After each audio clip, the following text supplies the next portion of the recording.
विजयनगर में बूढ़ी गीता मूली के पराठे बनाकर बेचा करती थी। उसके पराठे सबको बहुत ही पसंद आते थे। सच में अम्मा, तुम्हारे हाथ के मूली के पराठों का कसम से कोई जवाब नहीं है। वाह वाह, क्या कमाल का स्वाद है। हाँ भाई, ये बात तो तुमने सही कही। मतलब अम्मा के हाथ के मूली के पराठे और दही, बस इसके सिवा और कुछ नहीं चाहिए। इनके हाथ के मूली के पराठे तो जन्नत का सुख देते हैं। अरे ये सब तो तुम लोगों का प्यार है बेटा। अच्छा, और पराठे चाहिए बेटा? और क्या अम्मा, अरे एक पराठे से कहाँ हमारा कुछ होने वाला है। गीता के ठेले पर आए उस ग्राहक की बात सुनकर गीता के चेहरे पर मुस्कुराहट आ गई। असल में गीता के चेहरे पर कई दिनों बाद मुस्कान आई थी। जिंदगी ने उसे बहुत गम दिए थे, लेकिन उसने कभी हिम्मत नहीं हारी और खुद का मूली के पराठों का ठेला लगा लिया और उसका काम भी अच्छा चलने लगा। ऐसे ही एक रोज। अरे अम्मा, क्या बात है, आज तो बड़ा ही अलग स्वाद आ रहा है मूली के पराठों में। पराठों में कुछ अलग डाला है क्या? अरे कुछ नहीं बेटा, ये जो पराठे आप लोग खा रहे हैं ना, ये एकदम ताज़ी मूली से बने हैं। आज ही अपने खेत से तोड़ कर लाई हूँ मूली।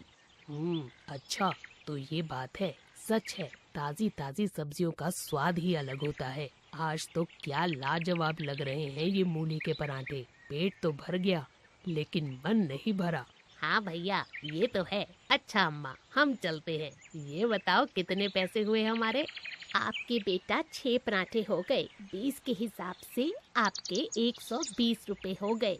सही है अम्मा, इतने कम पैसों में हम दोनों को इतना स्वादिष्ट भोजन मिल गया। ये लो आपके पैसे। ठीक है अम्मा, राधे राधे।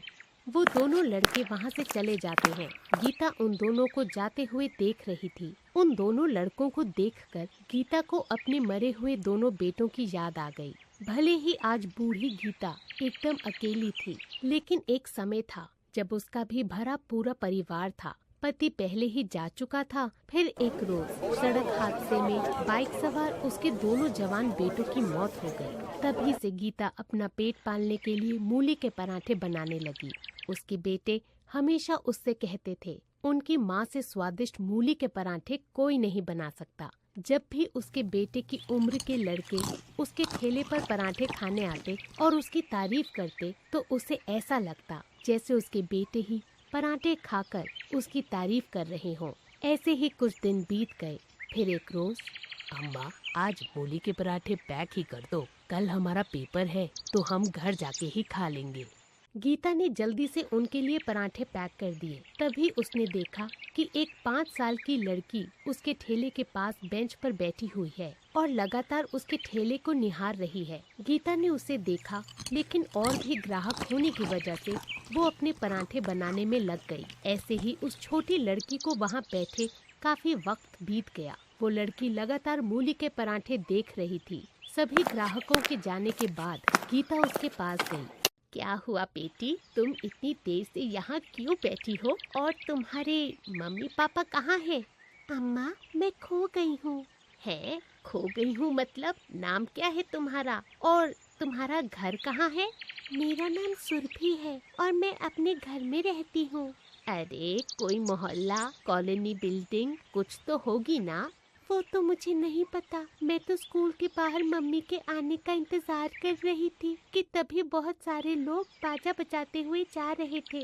मैं उनके साथ चली आई और यहाँ पहुँच गई और मुझे मेरा घर नहीं मिल रहा। ओहो, इसका मतलब तू तो यादव बैंड वालों के साथ आ गई। अच्छा ये तो बता, तूने कुछ खाया? नहीं, लेकिन मुझे बहुत जोरों की भूख लगी है। पराठे खाएगी मूली के? पर मेरे पास पैसे नहीं हैं अम्मा। पैसे कब मांगे मैंने तुझसे?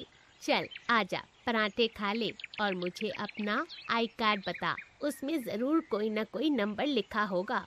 गीता ने झट से उसके लिए मूली के पराठे बनाए। बेचारी भूखी बच्ची बड़े चाव से पराठे खाने लगी। एक तो भूख और ऊपर से इतने स्वादिष्ट पराठे खाकर उसके चेहरे पर मुस्कान आ गई। तभी गीता ने अपने मोबाइल से उसके स्कूल में फोन किया और उन्हें सुरभि की जानकारी दी। कुछ देर बाद उसके माता पिता वहां आ गए। मेरी बेटी कहाँ चली गई थी? मुझे तेरी कितनी चिंता हो गई थी। चल सुरभि, तुझे बहुत भूख लगी होगी ना, मैंने तेरे लिए बढ़िया खाना बनाया है। नहीं मम्मी, अम्मा ने मुझे बहुत ही टेस्टी मूली के पराठे खाने को दिए। आपका एहसान हम कैसे चुकाएंगे, प्लीज मना मत कीजिएगा। ये कुछ पैसे हैं, आप रख लीजिए। नहीं साहब, मैं ये पैसे नहीं ले सकती। जब आप अगली बार पराठे खाने आएंगे तब पैसे दे देना। उस लड़की के माता पिता गीता के सामने हाथ जोड़कर वहाँ से चले गए। वो गीता की ईमानदारी देखकर बहुत खुश थे। ऐसे ही एक रोज उनकी गाड़ी गीता के ठेले के पास आकर रुकी। सुरभि के साथ उसके मम्मी पापा दोनों थे। उन तीनों ने गीता के ठेले पर जी भर के मूली के पराठे खाए। अब समझा मैं, यहाँ आने की ये इतनी जिद क्यों कर रही थी। सच में आपके मूली के पराठे बहुत ही स्वादिष्ट हैं।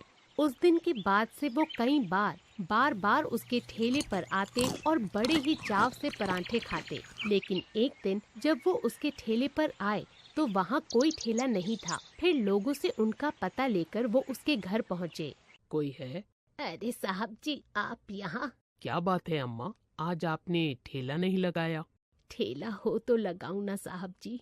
कुछ दिन पहले किसी ने मेरा ठेला चुरा लिया। मैं तो बस जरा शौचालय गई थी और तभी 4 गुंडे आए और मेरे सारे बर्तन और ठेला चुरा कर ले गए। मैं पुलिस के पास भी गई। चौराहे पर वो कैमरा लगा था, उसमें वो चारों चोर मेरा ठेला ले जाते दिख रहे हैं। पुलिस कहती तो है उन्हें ढूंढ लेगी, लेकिन अभी तक कोई खबर नहीं मिली। अब तो लोगों के घरों में झाड़ू पोछा करके ही अपना पेट पालूंगी।